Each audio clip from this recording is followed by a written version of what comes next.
All right, hello everybody, and welcome to Geopolitical Trends, where truth matters. Excited to be with you for the second time in the same day. So I truly enjoyed our conversation earlier at noon, but that's the community conversation, no geopolitics whatsoever. So it's always nice to have that with you guys once a month, and I'll keep that tradition going on. So today we're gonna have a conversation with none other than Jerry Gray and Carl Za. Now, Jerry is here, so I'm going to bring him and we'll start the conversation while we're waiting on Carl. Sometimes it's the connection and so forth, but Carl will show up here. So let me go ahead and bring in Jerry. Here he is. Hi, Jerry. Hi, good morning from wet Guangdong. Members of the community who are familiar with the geography of China, they know which area you are talking about. Well, good to see you, Jerry. I know you've been traveling and all that, and I know you're tired, but I take this opportunity to say thank you for really giving up on going to just chill out and be with us here in this conversation. It's my pleasure. Thank you. Yeah, I really look forward to this. So, well, I figured. Let me just see. Where is Carl? Yeah, he's not here yet. Somebody's asking in the chat room. So we're waiting on Carl till he come in. At the same time, you and I will start the conversation and just go from there. So, well, I like to get. By the way, guys, I put all the bios and all that in the description. So, to those who are not familiar with Jerry, you'll see the bio there. But also, Jerry has a YouTube channel. You need to guys check it out. I put the links in the description. So usually when I have guests, I like to get into the conversation because it's worth a lot for me at this time. So anyway, what I wanted to get your take, Jerry, is why some of us in the West, we don't get China. We don't understand China. Why is that? We don't. I have to be honest, I didn't for a long time too. We are completely misinformed about China. That's one aspect of it. Just about everything you ever read or see or watch about China is wrong.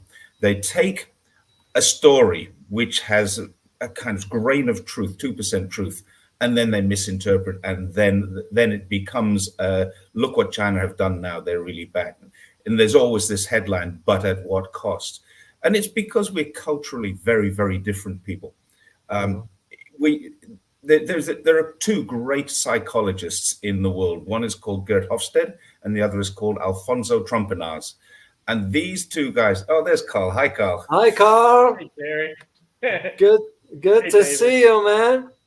Good to see you guys. A lot of people were already asking, it's like, where's Carl? I see he'll be here, man. Just give it a time. Give it a time. He'll be here. So I was asking, and I'll ask you a question too, Carl, after Jerry finishes his answers. I was asking the question that many of us in the West, we don't get China. We don't understand China. And I wanted to have Jerry's inputs. Then I'll address the same question to you. Yeah, go ahead, Jerry. So, yeah, effectively, I was talking about these two psychologists, Gerd Hofstede and Alfonso Trompenas. They are adversaries in their fields. They do not cooperate with each other, but they have both come to the same conclusion that there is such a thing as national identities. Culture is different in different countries. And both of them have termed these, and I like Hofstede. It's much simpler for me to understand because I'm a very simple person. And Hofstede has 6 dimensions of culture. Now, in 2 of those dimensions, Westerners and Chinese people are similar. But in 4 of his dimensions, we are very, very different. And this is something that we don't notice or we don't know about. Everything that a Chinese person will do behaviorally in terms of psychology is based on their experience, their knowledge, their life. It's based on how they grew up. And they grew up with a respect for authority. They grew up with a respect for hard work. They grew up with a desire to be frugal and less individual than we are. We are individuals. The Americans are high. The Australians are higher. The Brits are not quite so high. But basically, when you look at these 3 Anglo-Saxon countries, they're on a scale, they're right up very, very high. And China is the opposite. Where America is high, China is low. Where America is low, China is high. And this is the thing, that what a Chinese person will do with the same set of stimuli is different to what an American or what a Brit will do. Now, this is why we get it so wrong, because I studied workplace psychology under Western management philosophy, so Chinese workplace psychology under Western management philosophy. Basically, what this means is managers say, I want you to get this done in the way that most Western managers would. And then the Chinese person will go away and do something entirely different, or not do it at all without saying a word. Now, what the hell happened there? And this is the psychology. The Western, almost all the books about management are written by Westerners. When you come to work in a factory here, now the same thing applies when a Chinese factory tries to do business in the West. There are these conflicts happening all the time because they just do things differently. They react differently to the same set of stimulus. And anybody who really wants to delve very deeply into this, if they haven't already, then just go look at, it's called Hofstede Insights online. Hofstede is HOFSTEDE -insights and .com. And you'll find you can actually put in, if you live in, it doesn't matter what country, if you live in Zimbabwe and you want to compare Zimbabwe to China, if you live in Algeria and you want to compare Algeria to France, there will be differences. So you can actually put this in and have a look on a graph and then read the description of what each of these dimensions of culture means. That's why Westerners, they look at China's, Western capitalists, if we want to call it that, they look at China's communist state and say, it can't work. But Chinese people say, well, it's working. It's working very well for us. Our government is looking after us very well. And the Westerners looking down and saying, yeah, but they're oppressing you. No, they're not. They're looking after me. That's the different view. Interesting. By the way, guys, for those who do not know, Jerry has an MA, Masters of Art, in cross-cultural change management. So the cultural aspect is very, very important. Now I'm going to turn it over to you, Carl, because the community is interested in your perspective. So, and it will be the same question that I am also very interested in learning. Why we don't get China? Where is the thing that we're not able to understand about China, given now the changes that it's happening? Well, I think there's one reason, like Jerry pointed out, there's cultural difference. Anglo-Saxon societies like U.S., Australia, U.K., etc., they prize individualism, and sometimes I would say they prize hyper-individualism. I mean, one example is, giving Olympics. Olympics opening ceremony is a big talking point nowadays. And a lot of people are reposting the opening ceremony of 2008 Beijing Olympics, where you had thousands of people doing synchronized drumming. And invariably, you will have people from the West, particularly Anglo-West, commenting, oh my God, this is terrifying. And then they will immedially go into, I have a tweet here. He said, the contrast between the synchronized flatness of collectivism and the unruliness and dynamism of American individualism. I mean, this is just a very innocent performance of people, Chinese people putting a display, trying to create a spectacle for their guests, for the people. They aim to impress. Yet people are reading this into, this is their slavish collectivism, whereas we are much better because we are more dynamic because of individualism, which is completely bullshit. But that's how people are conditioned. There has been cultural conditioning from very young age. It's not genetic, it's culture. Another example, I think, there was with a recent U.S. election, and there was a internet Twitter person who tweeted, so why is that the Indian immigrants do so much better in U.S. than the Chinese? And I think it's also cultural because United States prize in U.S. that if you're extroverted, if you're outspoken, if you're assertive, that's being prized. That's seen as leadership quality. And Yeah. in this sense, India have very similar cultural disposition. A lot of from my experience in the IT world, my Indian coworkers tend to be big talkers. They're very eloquent, and so that those just happen to be the cultural traits that's been Yeah. prized in United States. U.S. see when you are a big loudmouth talker, like, okay, you're a great politician, right? But that's not how in China how the people are brought up.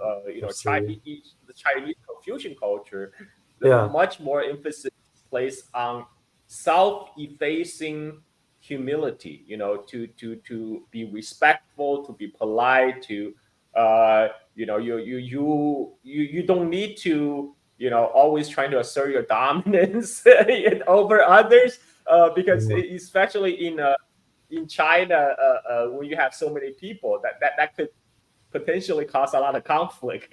So you want to be as cooperative as possible with other people. But those are not the cultural traits that's been valued in U.S., especially for leadership position.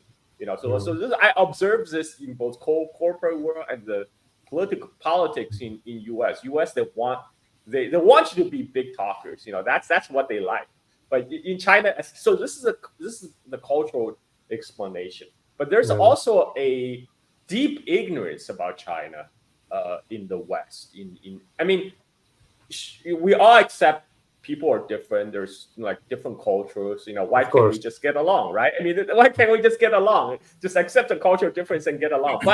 But there has been decades of Cold War propaganda being waged in Yeah. the West against China, in particular, after founding of People's Republic in 1949.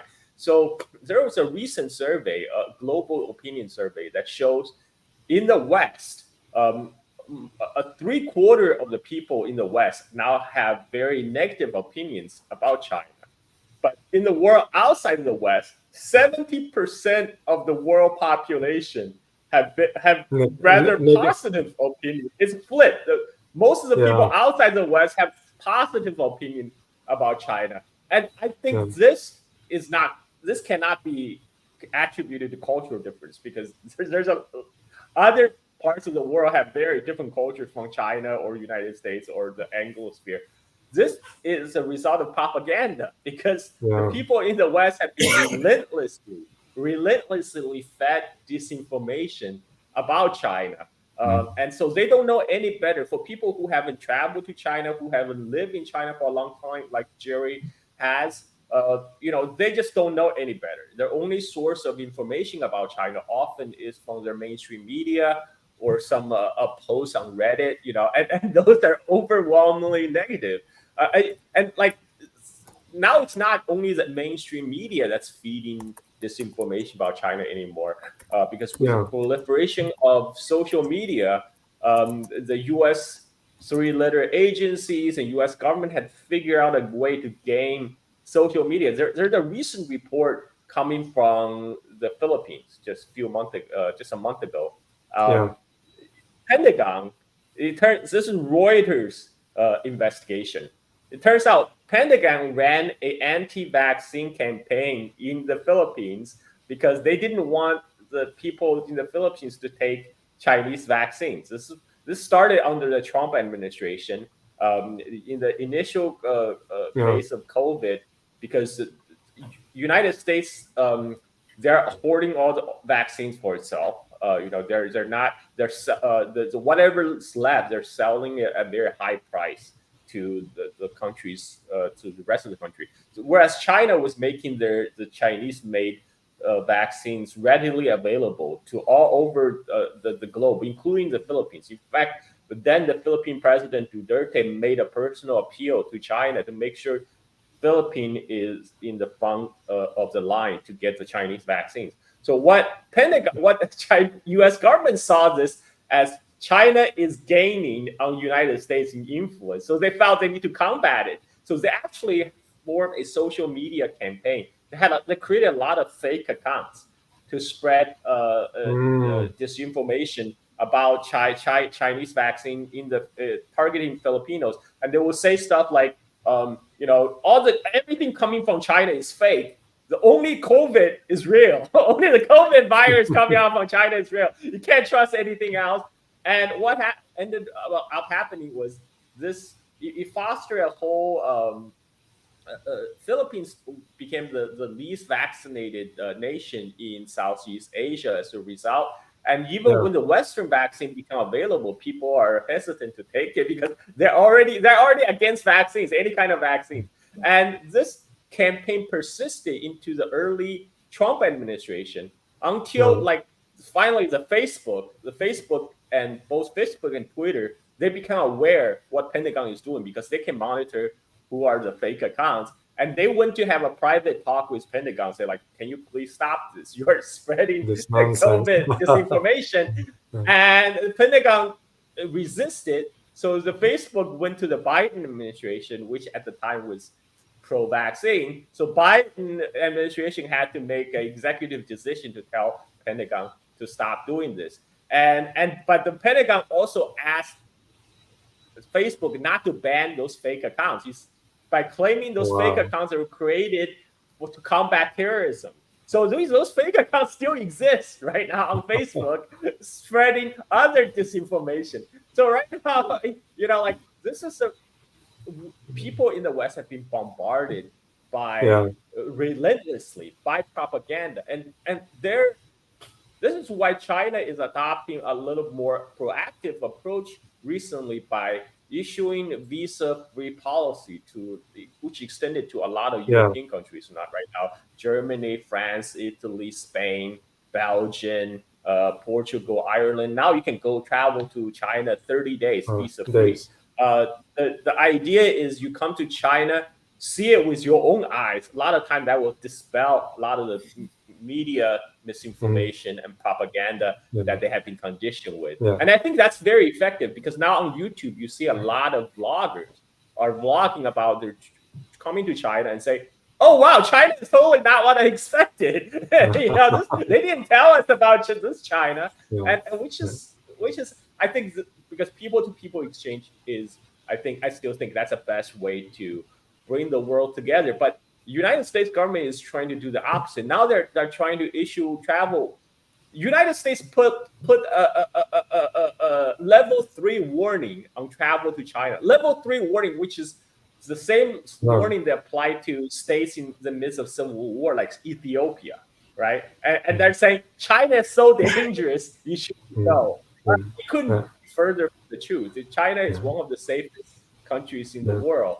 And they're also trying to tell people not go to Xinjiang, right? Xinjiang is a place where U.S. State Department is accusing China of committing genocide on the Uyghur population.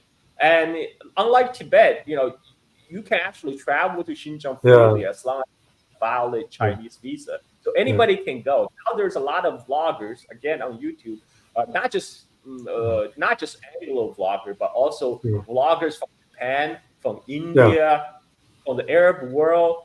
Many of them are traveling to Xinjiang and vlogging their experience there, and which paints a totally different picture from like the genocide narrative that's being pushed by the State Department.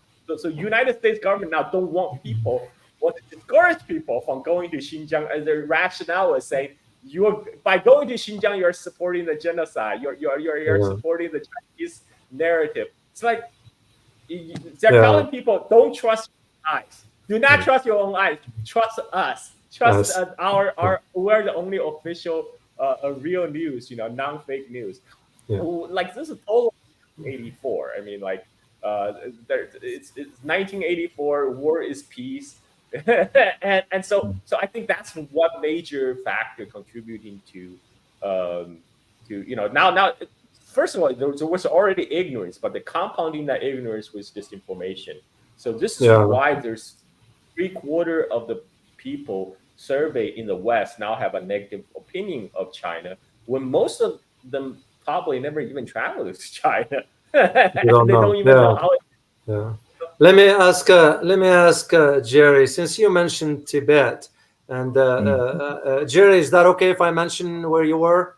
Yeah, no Yeah, problem. okay. I always like to have permission before.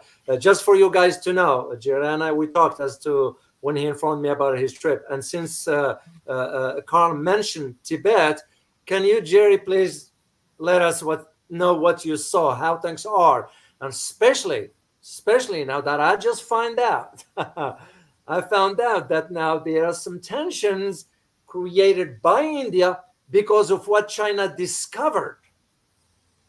They discovered some discovery in Tibet on the far side of the Chinese land. There's some natural resources discovery or something. India Yeah. now is making some sort of a major problem about it.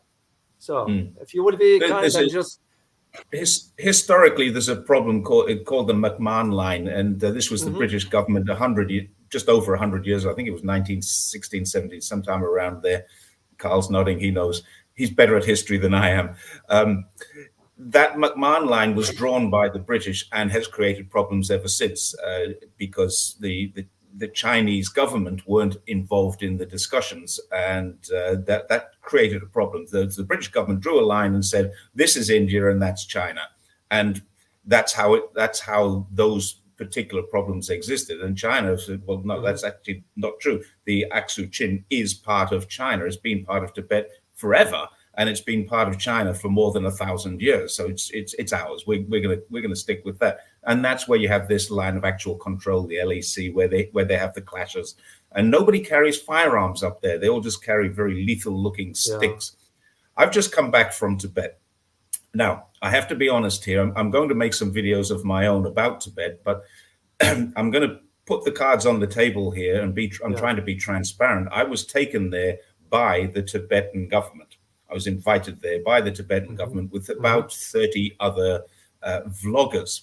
Now, there's two very unusual things going on here. One is I was the only foreigner, and the other thing is, in terms of numbers, I'm tiny. I've got 38,000 followers on YouTube. Some of these people had 7 million followers on Chinese media. So the Chinese government is really trying to show what it Yeah. is. But then, of course, you're with the Chinese government, so it's a fairly stage managed event. You don't Yeah. get much free time, and you are stage managed. You're taken from one place to the next place to the next place. Now, having said that, you have to drive to get there. So you do see the countryside, you do see the villages, you do see the smaller towns as you're driving through them, and you're going to this state managed farm to have a look at how they're growing record breaking pumpkins or something like that. Yeah. And you did see stuff like that. But the bottom line is, if there's any oppression going on in Tibet, they're doing a very, very good job of hiding it. It's just not possible to see.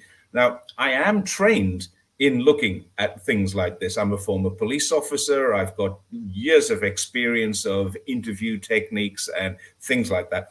And I've traveled extensively through both Xinjiang and most of China. But until a week ago, I hadn't been to Tibet. I spent 8 days there, and I only came back. It's Sunday morning now. I came back Friday evening, Yeah. and after 8 days in Tibet. So I've got pages and pages of notes on my laptop, and I'm going to be forming them into scripts, which are going to become 3 videos. So there'll be a lot more information later. But the fact is, I sensed the problem is not the Tibetan people. The problem is the Chinese people. They have a sense of insecurity about what they have there. And you can see Yeah. this. You go to the museum, and the museum is run by the Chinese. Not, I mean, the Tibetans are Chinese, but it's run by the central government rather than the local government. And Local. they have artwork which kind of depicts the liberation of Tibet rather than artwork which depicts Tibetan culture. They've got a mixture of both, but it's Yeah. definitely there.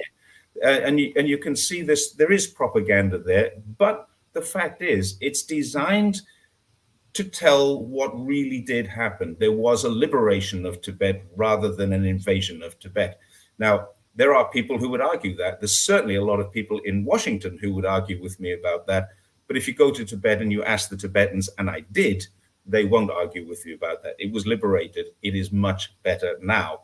However, as everything happens, there's some form of cultural changes going on. Now, what's happened to there are still people who dress very Tibetan style, just walking down the street, but most people don't. Most people are wearing Yeah. jeans and t-shirts and a jacket, Western style clothing. Now, you could say there's a cultural appropriation there and they're forcing the culture out, but that's not true. They're doing the opposite. The Chinese government are pushing the culture so that it's now becoming more of a tourist thing than anything. And I see the same thing happening if you go to Hawaii, if you go to Fiji, wherever you go, Western culture has changed their local culture. And the same thing is happening in Tibet. It's a natural progression when you move from a traditional cultural, your life was quite poor, your life was short, usually. And now they have better education, they have better health, they have better wealth, they have better lifestyles, and they don't have as much of the original culture. But I went into a private house, a personal visit to a private house, and there's a huge great room. So why is the room so big? It's massive. Oh, this is because this is the room that we have our parties and dances in. And then we went a few doors down the road. It's exactly the same house. We have our dances and parties here. So their culture is still there. It's private, but it is changing. It's a fact of life. It is changing because historically that's what happens when people move from the former life that they had to the new life that they've got now. And I asked a question. I was in a village and I asked a question: how many kids go to university from this village? About 50% of the kids graduate high school, go to university, and about 30% of them come back. About 20% go elsewhere. And I asked the question, where are they going to university? And anywhere where they want to go. I mean, if they qualify, they can go to Beijing. And I met in this art gallery, actually, I met two internationally educated Tibetan kids, or not kids. One was 30, the other was 25. And one was educated in Brighton in the UK, the other one in Lancaster in the UK. And well, how did you feel when you're in the UK? Oh, it's great. Everybody said they love Tibet, but they hate our government. What do you think about it? Well, the government are okay. So, well, there you go. Tibetans telling me that the government are okay. These are Tibetan kids, internationally educated, and they weren't being monitored or anything silly like that. And by the way, I've been through Xinjiang several times, but twice on a bike. I've actually cycled 5,000 kilometers inside the borders of Xinjiang. Anyone can do that. And if you're going to try and hide oppression or genocide, you can't hide it from someone riding a bike wherever they wanted to go. And that's what we did. We literally went anywhere we wanted to go, and we rode in and out of Xinjiang twice. So very interesting. Where's Carl? Carl's just dropped out. Disconnect here, so he'll come back. We'll come back here. Yeah, sometimes the connection. I've always once in a while when anytime I have a conversation with Carl, it gets disconnected. Then he'll come back again. So he'll come back again, and we'll.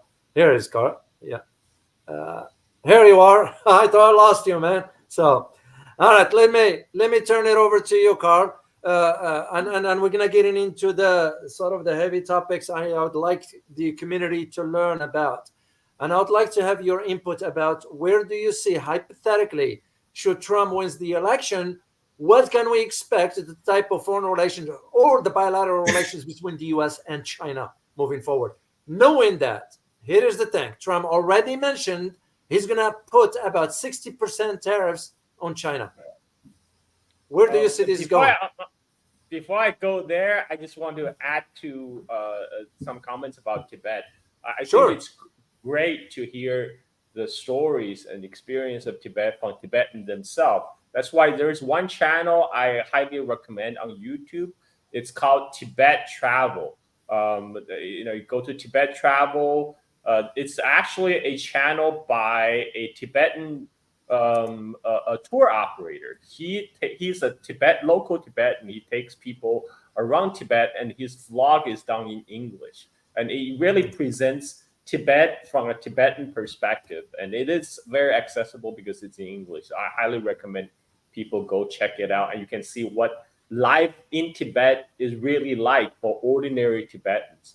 Now, for Trump, first of all, the Trump victory is not guaranteed. Right?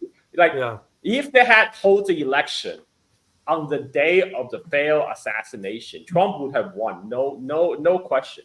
But because Democratic Party forced Biden to give up his nomination, Now it's a little bit different because they're now putting Kamala Harris as a candidate. And Kamala Harris, even though she's famous for making vacuous statement and laughing in public, but because she hasn't done anything in the last 3 years, she's not as visible as Biden. So she's not as associated with all the Biden policy, including the full-throated support for Israel.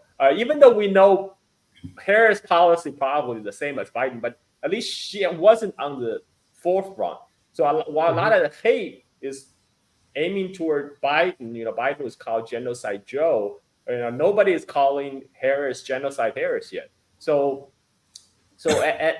and I see what the Democrats now right now they're trying to do. They're trying going on attacking offensive against Trump, but particularly Trump's VP, Trump's vice presidential candidate, J.D. Vance. And because J.D. Vance, they dug up an audio clip of J.D. Vance from 3 years ago, from 2021, when he was making disparaging comments about women who didn't have children, which potentially could, turn off a huge segment of the voting population. Now if you a lot of women are saying like they don't agree with Biden, Kamala at all, but because what J.D. Vance said was so off-putting, he would vote against the J.D. Vance team. So at this point, I don't think the Trump victory is guaranteed because we still have 4 months. And in the U.S. calendar, the election calendar, 4 months is an eternity. Anything can happen in 4 months, true. right? I mean, there could be another Trump assassination. Who knows? That's true. And so, but let's say Trump do get elected. From the Chinese perspective, Biden is terrible. Trump was bad, but Biden is worse because Trump started the whole down spiral of the Sino-American relationship. I would argue it's even started earlier under Hillary Clinton as Secretary of State when she did pivot to Asia. But Biden Trump is when you really took a nosedive. But Biden took it to the next level by doubling down on Trump's sanctions and made it worse, and by expanding the sanction dramatically. So in that case, from Chinese perspective, it's not like Biden or Trump or Harris or Trump. It doesn't make too much difference. But the one big difference is Trump is unpredictable. He's a wild card, and in that way, he's a destabilizing factor for the U.S. foreign policy establishment. And Trump, if you remember, he actually went to meet with Kim Jong-un from North Korea, and he actually went to China. And so there's still a possibility, Trump being who he is, a businessman, might yield to his businessman instinct that is have a transactional foreign policy, that he might make a deal with China. And this is what a lot of the foreign policy elite in U.S. were afraid of in the first term. They're afraid that Trump is going to make a deal with China over Taiwan, over some trade concession or something.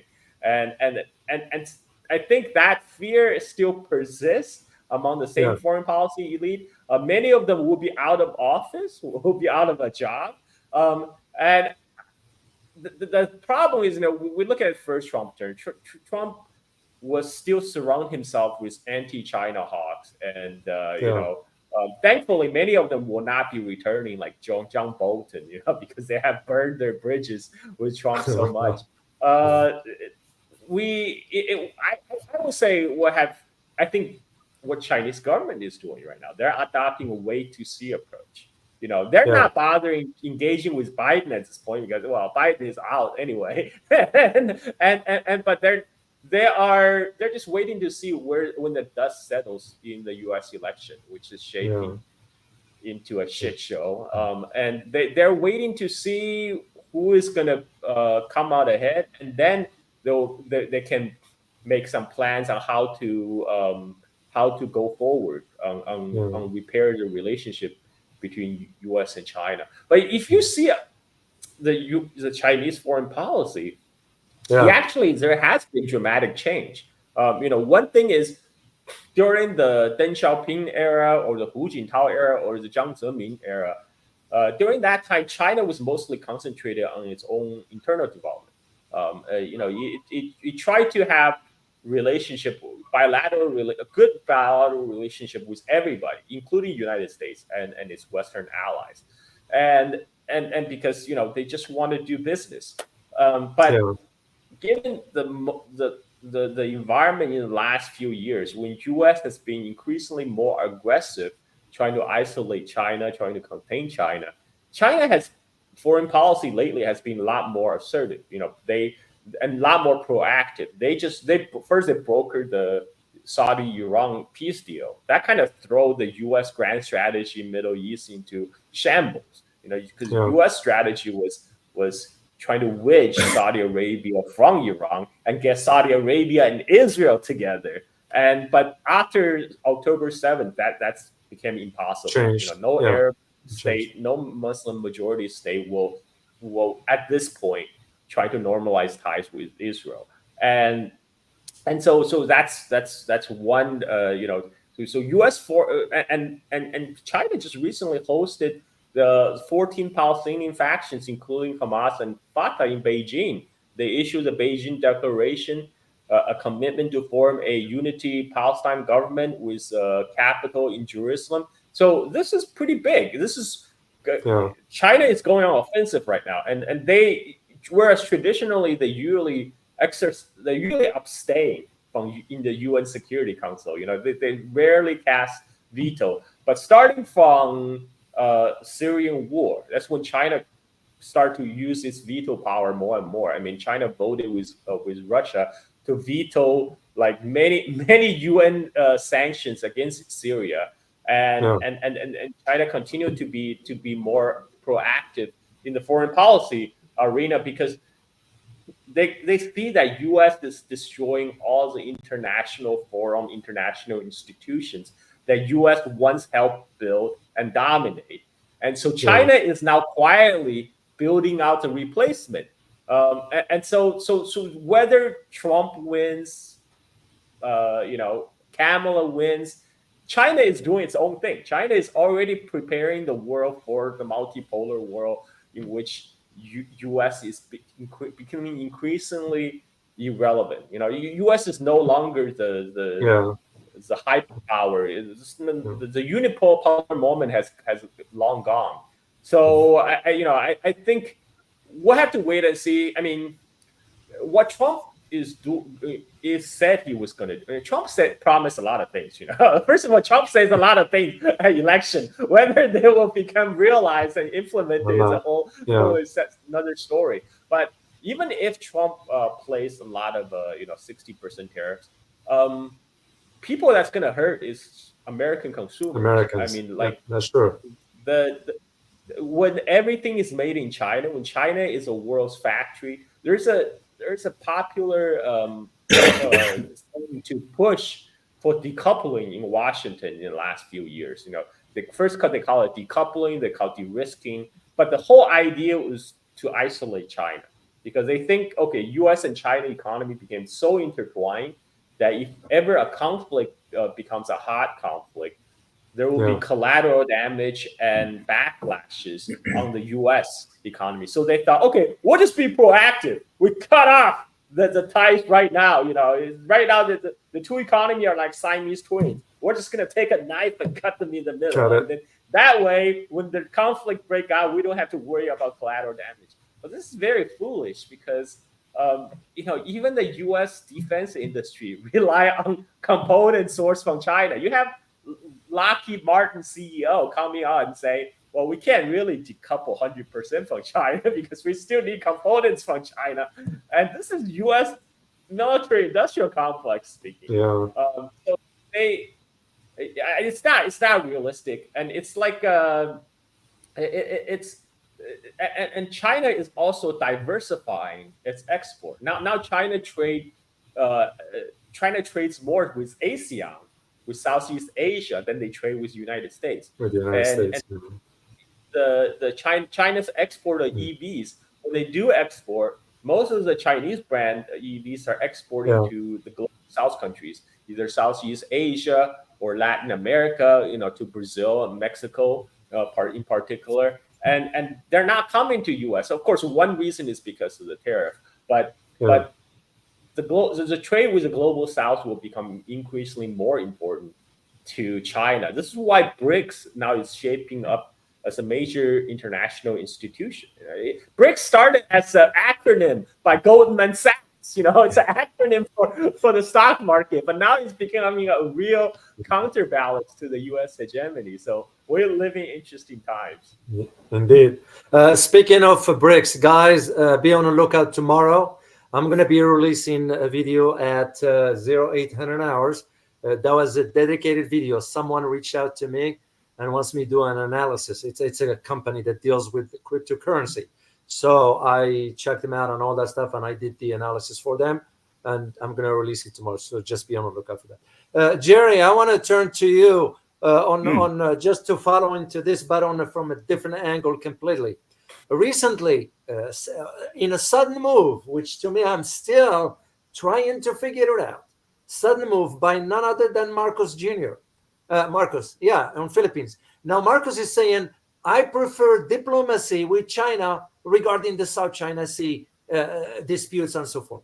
Why the sudden pivot? Why the sudden pivot? How do you make out of that? I don't know what gets into his young head.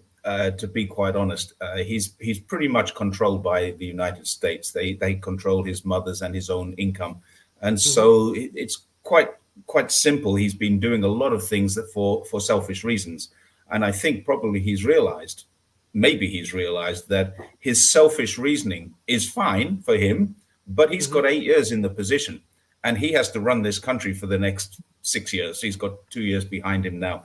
So they only have one term, but it's an 8-year term in the Philippines. And I think possibly he may have been given some advice. We're going down the wrong track here as a country. It's one thing for you to get rich or stay rich because the Americans will allow you control, but it's quite another thing for you to destroy your country. And that's what he was going through. I think inside of his own inner circle, he must have some people who can actually see the danger of what was going on. So they've now signed an agreement. And that agreement is the same agreement as they had 12 years ago and 20 years ago when this Sierra Madre was beached on this thing. They said, okay, China said we want it gone. China has never been the aggressor in this. Never. Not at any stage has China been the aggressor, except that all the media in the West say China is the aggressor.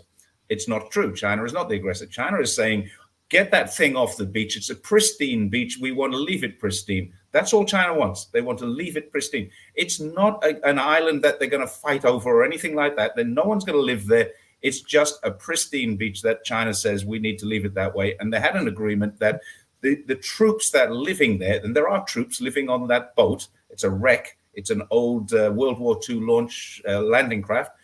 The troops that are living on there are allowed to have medical, food, water supplies delivered. They cannot have any construction materials to make this more of a barracks, if you like. I mean, they're trying to turn the Philippines are trying to militarize this little shoal. It's not even an island; it's a shoal.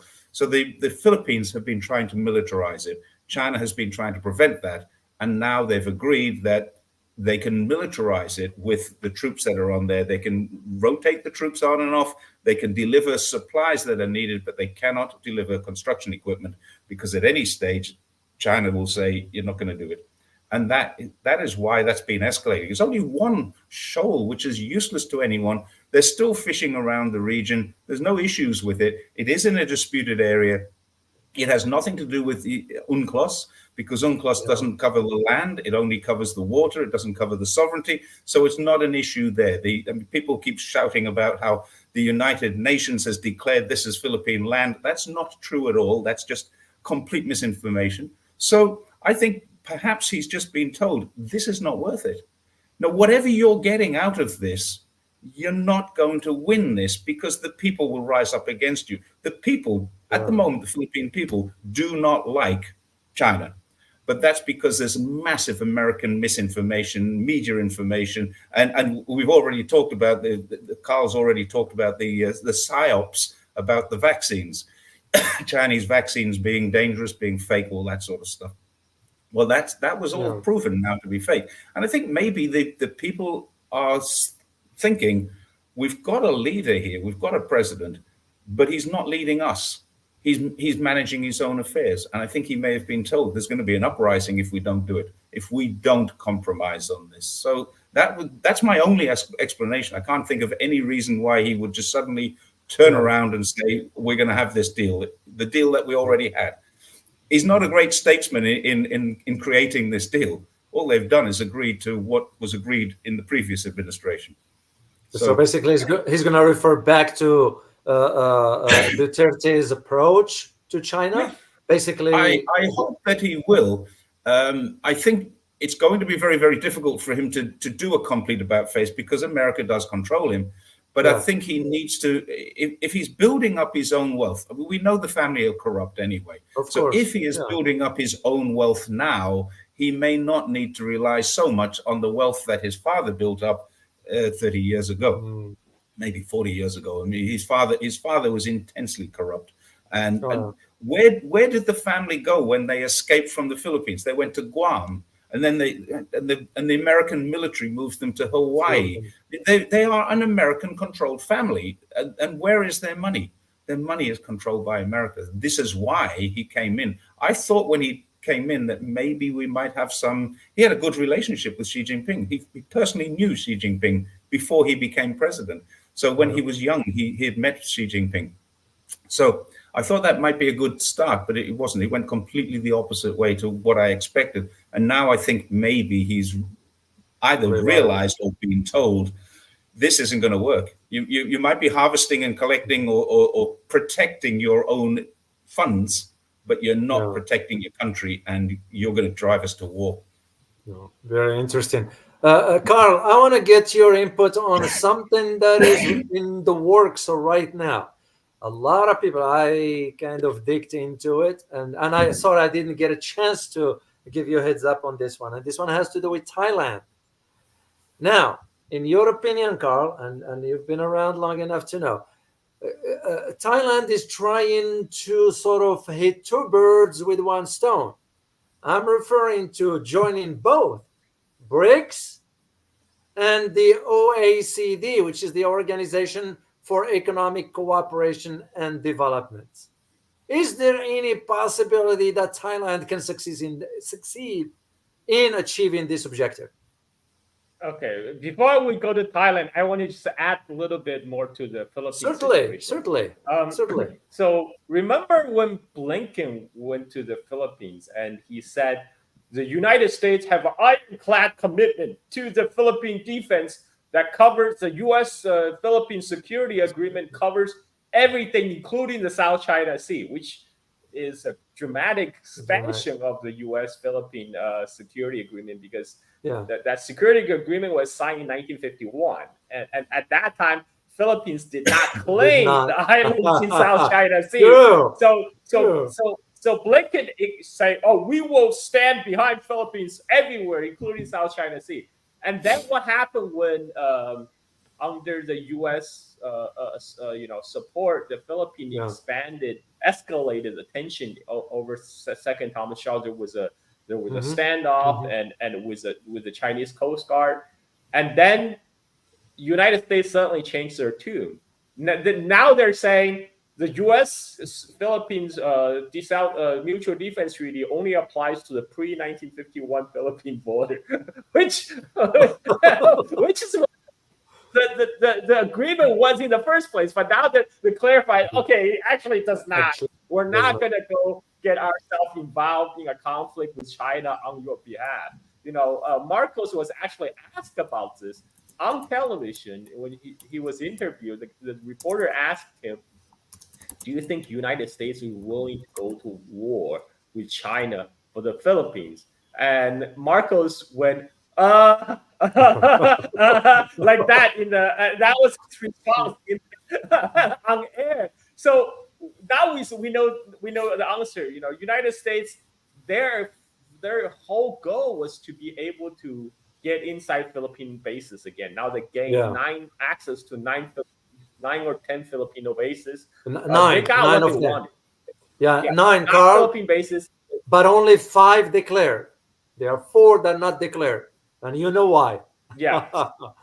So they got what they wanted. They're now able to place missiles in the Philippines. By the way, U.S. also backed away from the missile place. They placed some missile on Philippines for the joint exercise, but afterwards they say, "Oh, these missiles were just there for the exercise. We're taking them out." So the U.S. is also backing off right now. They're also backing down. So with its main sponsor, U.S. backing down, Marcos doesn't have much choice left, and he's doing some face-saving tactics to appease the public. He's closing down Pogo, the Philippine offshore gambling operator, which is mostly operated by Chinese, and he's kicking out 20,000 Chinese who are involved in operating this the Pogo scheme. Now, the Pogo thing, the Philippine offshore gambling operator, it was a license that was the Philippine government issued for people to come in to operate casinos, and their target is really Chinese tourists from mainland China, because gambling is illegal in mainland China. You can only go to Macau to gamble. So in the first place, the gambling was set up to attract some of this traffic from the mainland Chinese gamblers come to the Philippines to gamble, and a lot of these things were controlled by very shady Chinese criminal elements. So first of all, these people, the Chinese government actually do not like these people who are running the gambling operation in the Philippines, trying to get mainland Chinese to come to the Philippines to gamble their money away.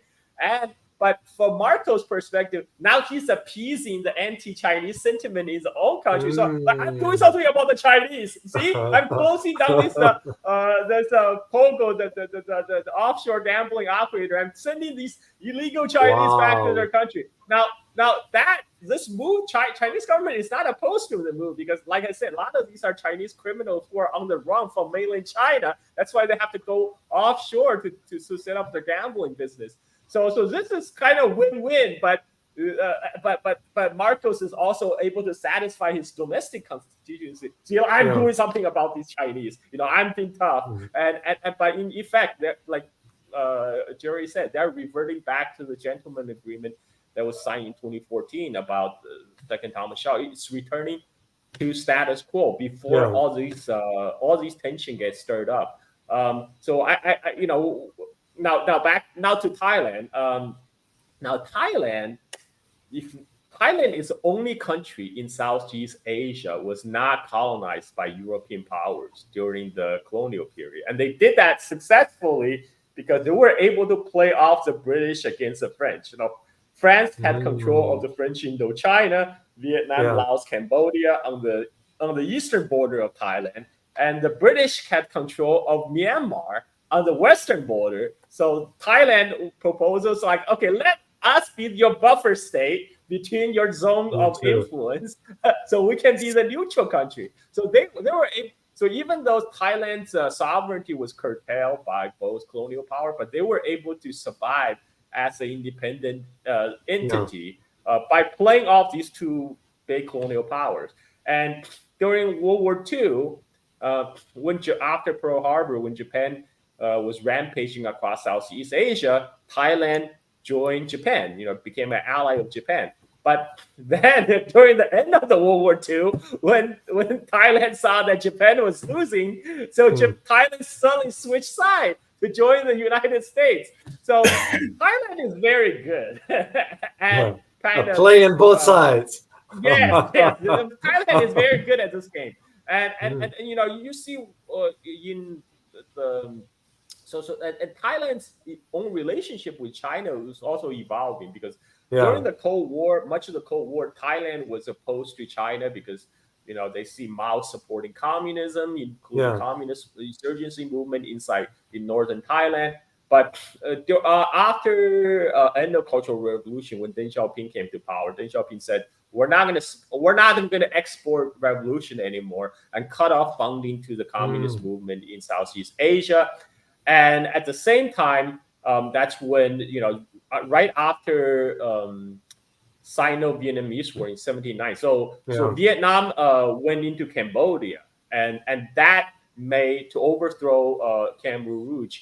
But Vietnamese army stayed in Cambodia until 1990. That made Thailand very nervous, because Thailand suddenly saw this Vietnamese army on its border, and that's when Thailand started to move close to China. So Thailand and China and also United States coordinated to contain Vietnam from 1970s to 1980s, and then Thailand started moving closer to China. So Thailand now buys their Thai Navy buys their warships from China. That's a pretty close relationship. When you buy weapon systems, you are building institutional ties, because you have to send people for training. You have to and there's continual training, maintenance. So Thailand have traditionally been a U.S. ally, but they also have a very good relationship with China. Since 1980s, for the last 40 years. And they have no incentive to rock that boat. They're not China, because again, China adopted a non-interference policy towards neighbors, all the other countries in the region. And so for Thailand's perspective, it's perfectly happy to continue trade relationship with China. Now, Thailand has a large, they receive a huge amount of investment from China. The Chinese investment into Thailand is huge compared to the U.S. investment into Thailand. It's totally dwarf the U.S. investment in Thailand. So Thailand very much like to see that economic relationship continue. So to answer your question, can they do it? If anybody could balance, could play off that balance, I think the Thailand will be able to do it. Well, that would be interesting if they succeeded. That's going to change the dynamics, in my opinion, because when you consider Cambodia, Vietnam in the picture on one end, then you consider Malaysia, Indonesia on the other. So that's, to me, the dynamics where it would be. Jerry, I wanna get your take on some cultural aspects, and the cultural aspects that I'd like to have your inputs about has to do with the multipolarity. Now, as the world is shifting to the multipolar, I would like to focus on the Asia region. And by that, I would like to know, for example, how do you see culturally countries like Japan and South Korea, that usually they are Asian nations, right? But unlike Australia, which never wanted to identify as an Asian nation. And by the way, one of my avid supporters sent me a comment from Australia, saying that if you happen to mention that identify yourself as an Asian, you could lose your job. Is there any truth into this? In Australia? Yes. I've never heard of that. I mean, it would be illegal, but I guess there are that, of course. Yeah, it would be illegal because it's racist. If someone says I'm not employing you because you come from China or Japan or whatever, that would be illegal. No, Jerry. If the person is Australian, wanted to identify as an Asian person. Oh, I've never heard of that. Okay, I just wanted to. Yeah, because I was surprised. It wouldn't surprise me at all. Yeah. Australia has some very strange laws right now. Foreign interference, foreign influence laws. It's pretty much the strongest laws in the world. So if an Australian person says Australia is an Asian nation, I can't see that causing any problem. Australia is geographically part of Asia, or Eurasia, or not Eurasia, Oceania, Australasia, got different names, but I don't think that's going to be an issue. If anybody says, well, I think Australia is part of Asia and should be. Paul Keating's been saying this for 40 years. Paul Keating was the former prime minister, and he's 80 years old now, and he's come out of retirement basically to say, you're mad. the establishment in Australia right now is mad. So Australia is, you're right, Australia doesn't identify, it's an Anglo-Saxon, it's a very insecure country. It's kind of out there, remote. It used to take 6 or 8 weeks to get there by ship. Now it still takes 22 hours. A direct flight into Perth is about 22 hours from London, and London is still seen as the parent country, which it is, because the King of England is also the King of Australia, the King of Canada, the King of New Zealand. So they have these issues. They had a referendum way back, about 1990 something, where they decided that they were going to see if they were going to keep the monarchy, and the referendum decided they would. But that was partially because the prime minister at the time wrote the policy was going to be that the politicians would pick the president rather than the people. And so it was a very clever way of him keeping the monarchy by saying, we're going to pick the president, not you. It's not going to be a democracy, or it's going to be democratic because we're elected and we're going to elect the president. And the people said, no, we don't want that. So it was really not that they didn't want the monarchy. It was they didn't want the presidential system or the Republican system that was being proposed. So they opted for the lesser of two evils and kept the monarchy. So I think if they change that now, it might go. I don't think the monarchy are very popular, particularly now the Queen is gone and Charles is the king. I don't think they're very happy with Charles being their king. So I think that would change. Japan and Korea are very, very different Asian countries. They are different because they are both occupied by America. They have both been invaded, occupied, and nothing has changed since the Second World War for Japan and since the 1950s for South Korea. They are, and South Korea has a terrible situation where its entire military is handled by America. It has signed over its entire military to America to control. So America controls South Korea, and America influences Japan incredibly through, I mean, we know about the Plaza Accords, but even prior to that, pretty much every major corporation exists at the largesse of America. And they were allowed to grow. They grew incredibly well, incredibly efficiently. Everything that Japan did back in the 1950s, 60s, and 70s, China did in the 80s, 90s, and noughties. So that's the difference. When they were able to, the Americans said, we're not going to have this economy getting as big as ours. So they crushed the Japanese economy. They're trying to do the same thing with the Chinese economy now. So that's the history behind that. The reason why Japan and Korea, South Korea, are so influenced by America and so culturally different. They're not culturally different. They're culturally very similar, but they are going to be culturally different because they have control from an outside culture. The control comes from outside. So they may not make the same decisions that a Chinese government would make. Things like the power distance index, the respect for hierarchy, Japan and Korea are actually higher than China on that scale. These are one of the 6 dimensions I talked about before. So Japan and Korea have a higher respect for authority, and their authority is American. It's as simple as that. And that is why they're different. Very, very concerning for that. So, guys, by the way, if you will be kind and just prepare your questions for Carl and Jerry, and I'll ask later on as we keep our conversation here. So, Carl, I want to get your take, man, on 2 main events that are evolving as we speak. One of them is the meeting of the foreign minister of Ukraine with Mr. Wang Yi in China. And second one is the meeting between Tony Blinken and Mr. Wang Yi, which that one, I don't foresee anything coming good out of it anyway.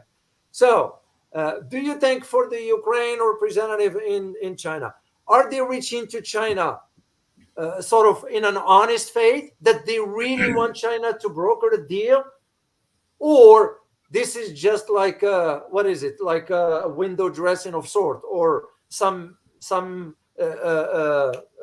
strategy by the U.S. allowing this to move forward?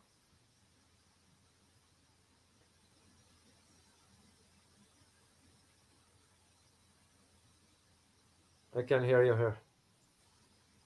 I think his mic's muted. Yeah. My guess is that Ukraine might be hedging themselves for an Yeah. incoming Trump presidency, because Trump and Oh, Vance, they okay. made their stance on Ukraine very clear at the Republican convention, Mm-hmm. and Ukraine now realize if Trump were to become the presidency, they will be cast out. They might be left hanging the bag. So they have a this might be their hedge, trying to make Yeah. peace with Russia through Beijing. Because they can't go to Russia directly. Beijing became a perfect place for them to make the overture. And for as for Blinken, I mean, Yeah. uh, do people even care what he has to say? He might be out of it. He could be. He's probably out of a job soon. And there's actually Wall Street Journal report talking about Kamala Harris is going to throw out Biden's foreign policy team, including firing Blinken and Jake Sullivan, the national security advisor under Biden. So if that's the case, Jake Sullivan is out. Jake Sullivan and Tony Blinkens are out anyway. Either way, in few months. I mean, what's the point of talking to him? So I don't see that being very fruitful unless for some reason Tony Blinken is going to offer some concessions. I don't see that likely on the eve of U.S. election. Yeah. Both sides of the U.S. election now want to appear tough on China. In under this kind of circumstances, I don't see any kind of fruitful resolutions coming from that meeting. So this is nothing but a window dressing, given that how the Chinese proposed a 12-point peace plan back then, and it was rejected immediately by the United States. So and I don't see why the Chinese will even bother with this. Yeah, I can. I mean, see if you look at what Blinken were saying and what the Ukrainian minister were saying, Blinken and Jake Sullivan, they were still blaming China, and together with the head of NATO, they're saying China is sponsor of the biggest aggression on Europe since World War II by cooperating with Russia, and whereas Ukrainian foreign minister says, we appreciate the positive and constructive role of China playing as a peacemaker in this conflict. So if you contrast the statement from the two, there's nothing. I mean, there's nothing from Blinken that China can work with. Indeed. Very, very, very interesting and fascinating. Guys, if you have a question, I am going to start preparing your questions here to address them to Carl and Jerry. Before I turn I'll give each one of you guys the last word here. And I'll start with you, Jerry. Just the last word. If you can just share something about where the world is headed and where the cultural aspect will play, whether it will play a role into this or not. Well, an interesting thing with the OECD, to add to the earlier discussion, is that Brazil has also applied for accession, and Brazil is already BRICS. So Thailand is applying for both, but Brazil is already found a member of BRICS and has applied for accession. So if there's, as Carl said, if any country can do it, Thailand's the one. But Brazil are already in, and they've applied. They're in the same position now. So China, India, and South Africa are already key partners of the OECD as well. I don't think many people realize that. But I think when it comes to the OECD and whether they should be in BRICS, whether Indonesia or Singapore or Malaysia is considering, and Indonesia is saying, well, we're not really sure yet. But they're part of RCEP, they're part of ASEAN. They're not really that bothered about it. What's the benefit? The risk, the downside is that inside of BRICS, you've now got Iran, which is the kind of number one military adversary of America and Israel, of course. But that's the problem. If any of these organizations, if these countries join an organization that has someone that America wants to start a war with, and Iran is the country they would want to start a war with. They don't want to start a war with China. They won't win that. They won't win a war with Iran either. But it would be another Iraq, another Iran, another Afghanistan. So if Iran is invaded, then it's going to be a long, drawn out, protracted, many, many deaths. It's not necessary. America haven't won anything since Vietnam? No, Korea. They haven't won a war since Korea. World War. So, Yeah.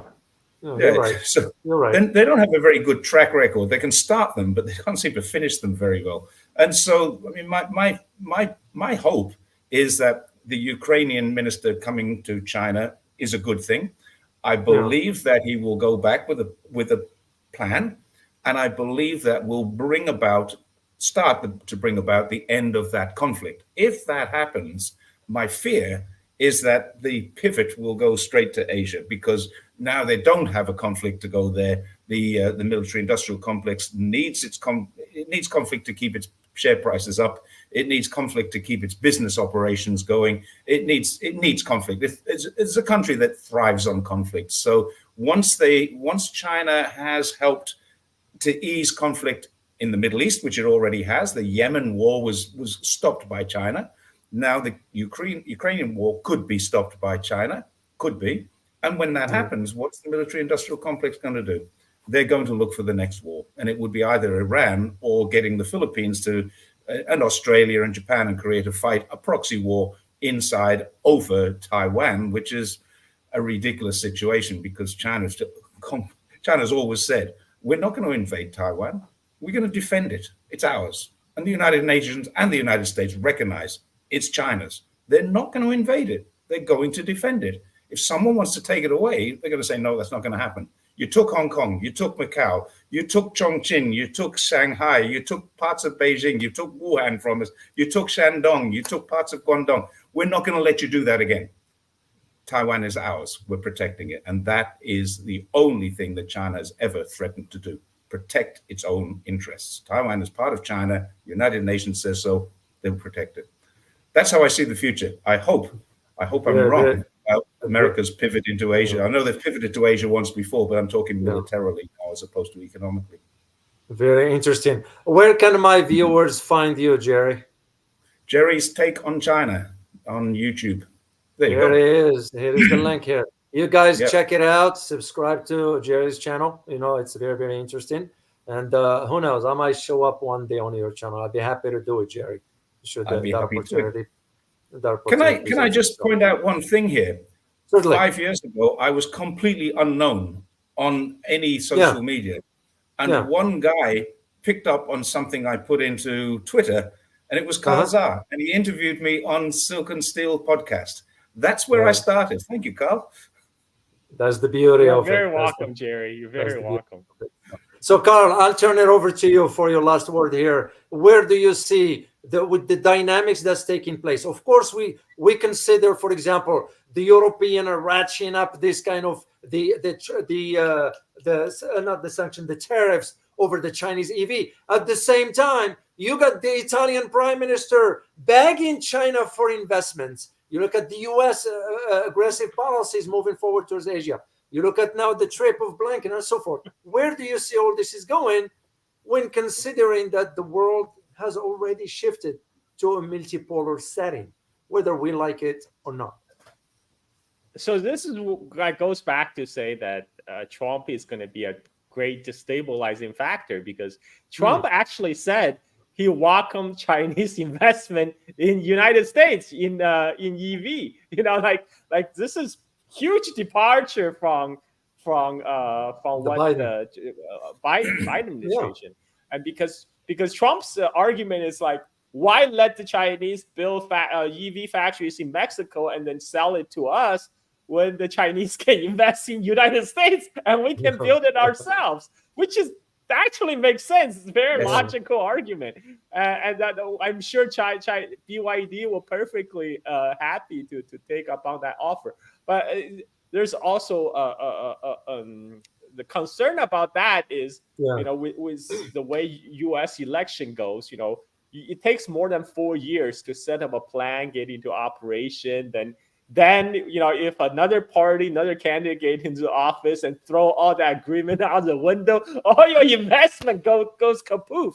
You know, that this happened before. You know, like with Trump touring up the Iran deal, right? I mean, then all your investment is gone. So, but anyways, Europe have another issue. Is completely another issue, because a lot of the European security elite, that's attached to NATO. Now they're deathly afraid that Trump is going to come in and that's going to abandon NATO, and then they're going to have to hold the bag on the Ukraine conflict. And this is probably why Ukraine is also like making their own future bet by going to Beijing. So we're going to have to see how the U.S. election pans out. But I shared concerns of Jerry about the U.S. pivot back to Asia, because even J.D. Vance, Trump's VP pick, said that very explicitly. He said China is our primary adversary. It's the biggest threat to America. So we can't afford to dilly-dally in places like Ukraine. We got to focus on China. And this is what Mearsheimer has been arguing too. Mearsheimer says, U.S. shouldn't waste its time in Ukraine or Middle East. Should all concentrate on containing China. All these U.S. grand strategists, they think very far ahead. They have all these big plans. But remember, Alan Greenspan, he wrote his memoir about Iraq War. He said U.S. didn't go to Iraq to grab the oil, but to dictate the flow of the oil, because China at that time was becoming increasingly dependent on the Middle East oil import. This is back in 2003 when rise of China was still on the horizon. They're already planning how to contain China, but their execution is piss poor. These U.S. strategists might have all these grand strategy. They try to play the world like on a risk board, but in the end, I trust them to fuck it up, like they always do. So I'm an optimist. I look on the bright side of things. Well, let's hope that happens. Where can my viewers find you, Carl? I have my own YouTube channel, Carl Za. And I also run a podcast, Silk and Steel podcast on Patreon, where I first interviewed Jerry. Jerry is living the life that I want. She's cycling across China. You have to let those kids grow up first and then retire. Then you can do it. Yeah. Yeah. Well, very interesting. It's gonna be 10 years, 20 years. It goes by fast, Jerry. Carl, it goes by so fast. I might guess 18, the youngest one. I mean, where this time goes, it's just so fast. Mine is 42. Wow, it's just where time goes. So, guys, check out Carl Za's YouTube channel here, and so it's very, very fascinating, interesting, of course, for. To those of you guys who like history, I know you like me when I talk about history, but Carl, that's his wheelhouse there. So just check it out, guys, and subscribe to both channels. So let me take some questions from you guys here. And first of all, I'm gonna recognize Speaking the Truth for your super sticker. Thank you very much for this. Greatly appreciate you for that. You did 2 of them, so thank you so much for that. Then there is Temputra. Good to see you as always, and thank you very much for your super sticker. Question, Jerry, this one for you. Could you please explain how Chinese democracy works and how someone can be a CPC member and official in China? How long do we have? This is a very, very complicated. I'm going to take a bio break. I'll be right back. This is quite a complicated answer. Basically, it's selection and election. China is an extremely democratic country. People don't realize this. It's very democratic. I didn't realize this for many years. I lived here without even having any knowledge of this. But now I have. I've researched quite deep into it. I've been taken by TV stations into the democratic process.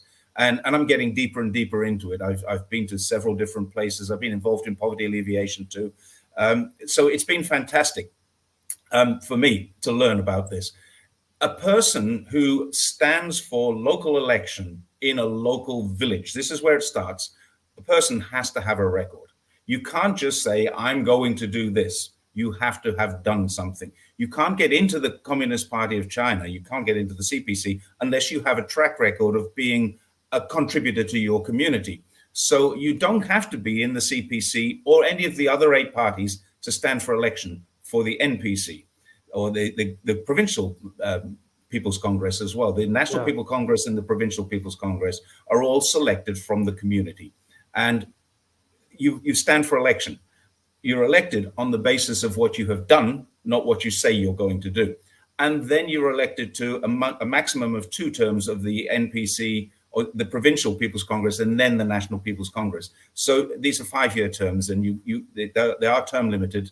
Everyone gets 1 or 2 terms. They have to stand for re-election. So there's that. This is the group that actually manages the party. You can be a party member, but you don't have to be. About 60% of them are party members. 40-something% are not. So it's kind of balanced. They're just people from the community supervising the CPC. So that's what the National People's Congress does. The CPC itself is different. China has no such thing as politicians. There are people who are good at politics, but China has no politicians. It only has bureaucrats. You cannot reach high rank in the CPC, and you cannot reach high rank in governance. And they are separated, but the CPC is usually the form of the governance. But you can't reach high rank without having a record, without being good at your job, without being qualified and experienced. So you must be something special to get into the CPC at a higher level. You have come from grassroots. Xi Jinping used to dig ditches in Shanxi, for example. Now, you could argue that he came from one of the royal families of China. His father was a high-ranking officer, but during the Cultural Revolution, he went out to the farms. Everybody went out to the farms. They learned how to do what they were going to do. Many of them, and there's a lot of books being written, which we don't see in the Western media. A lot of books have been written about these people wanting to do this. They wanted to see how the people lived and how the people worked. Now, of course, the books that we do see all say, my family was tormented, my family was, and that's all true. But the problem is the academics who did suffer the most are the people who left China and wrote about it. The people, the peasants who didn't suffer so much, didn't have the skills or the technology or the education to write about it. Now they do, but they're all very, very old. And Xi Jinping has gone through those ranks. He went through the very, very, very, very low level ranking before he was allowed to go to university. Then he went to university, and then he got a job in Beijing, and then he got a job somewhere else in I think it was food. I think he went somewhere in Heilongjiang or Dongbei anyway, as a local cadre, a local official. And he worked his way all the way through to become a mayor of a city, a party secretary of a province, and then into the Politburo, the central government, and then to the presidency. So it really is. Every single one of them at that level has been through a process of selection and election, education and experience, and it's all positive experience. You can't fail in your job and get promoted in China. It doesn't work that way. So it is quite a complicated system. I have done a video about it a long time ago, and I can't even remember the name of it, but it's you can probably find it. I'll try and find it. And Tommy Putra is one of my subscribers too. I'll try and get that to him or her. That would be great. So, and I take last question for Carl. This is from Manifold 3D. How can China and the US detach when one is the largest producer and the other is the largest consumer? Both economies would crash. Yes. Yeah, I mean, and the whole decoupling is coming up by people who have very little grasp of reality. I mean, these people in Washington Beltway bubble, they probably don't do their own shopping, right? I mean, they probably don't know how intimately U.S. economy is tied with the Chinese. The problem is a lot of the people, the U.S. pump out so much propaganda about China. The U.S. elite they're consuming their own propaganda. No, they really think that they can just cut off China and China will go back to Stone Ages. U.S. is gonna fall first. Where people are gonna get their stuff. They talk about reindustrializing United States, but the problem is they have deindustrialized so much over the last 30 years. It's not a matter of bringing up a plant in like tomorrow or next day, because you need skilled workers right now, because they have totally moved the manufacturing supply chain to East Asia. Now we don't have the relevant and necessary skills in US anymore. This is one of the problems that was faced by Taiwan Semiconductor, TSMC, when they tried to set up a plant in Arizona. You know, that was the deal they had with the United States. But they have so much problem getting that plant going. And one of the biggest complaint by the TSMC founder, Morris Chan, is they can't find enough skilled workers in the United States, because all that factory has been offshore so long ago. Whole generations of in US have been missing that necessary skills. So you can't, even if you want to reindustrialize the United States, it's a long-term project. China took 40 years to get where it is today. So just to think that you can cut off China and do everything yourself, that's just being unrealistic. And unfortunately, these out of touch people are in the position of power. And well, let's see what happened with the election, right? Let's see, because Trump is very, like I say, Trump is very unpredictable. You never know what he will actually do. So let's see how it turns out. Indeed. Well, on behalf of the community, I can say thank you enough. As a matter of fact, somebody put this one here for you guys. Thank you, Jerry. Thank you, Carl. Great show. So I truly appreciate you guys. I look forward to doing this again. As you all know, guys, usually I told Jerry that Carl and I, we always do the monthly conversation here. You know, do you know, Carl, that by the third week, I start getting comments. Is Carl coming? I say, yes, he is. Don't you worry, man.